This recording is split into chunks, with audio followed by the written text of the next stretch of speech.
होली देश का एक बेहद ही महत्वपूर्ण, बड़ा और रंगों, खुशियों भरा त्योहार है। इस वर्ष 25 मार्च को होली मनाई जाएगी।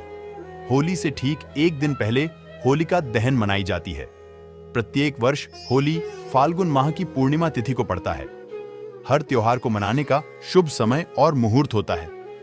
होलिका दहन का भी एक मुहूर्त है। इसके अनुसार ही पूजा करने से शुभ फल की प्राप्ति होती है।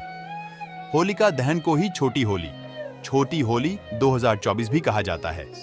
चलिए जानते हैं होलिका दहन का मुहूर्त क्या है इस बार, क्यों किया जाता है होलिका दहन, क्या है महत्व और पूजा विधि। होलिका दहन का महत्व ज्योतिषाचार्य और हस्तरेखा शास्त्री पंडित विनोद सोनी पोद्दार कहते हैं कि होली और होलिका दहन की तैयारी लोग 1 महीने पहले से ही शुरू कर देते हैं। होलिका दहन में पूजा करने से घर में सुख शांति समृद्धि आती है। संतान की प्राप्ति के लिए महिलाएं इस दिन पूजा करती हैं।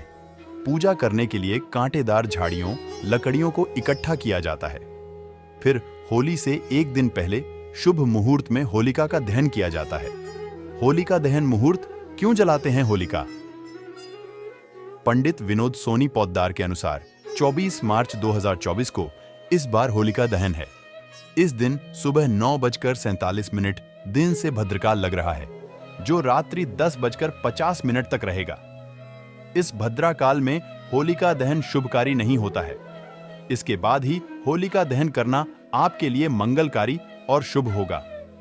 ऐसी मान्यता है कि इस दिन स्वयं को ही भगवान मान बैठे हिरण्यकशिपु ने भगवान की भक्ति में लीन अपने ही पुत्र प्रहलाद को अपनी बहन होलिका के द्वारा जीवित जला देना चाहा था। हालांकि भगवान ने भक्त पर अपनी कृपा की और प्रहलाद के लिए बनाई चिता में स्वयं होलिका जल मरी। तभी से इस दिन होलिका दहन मनाने की परंपरा शुरू हुई।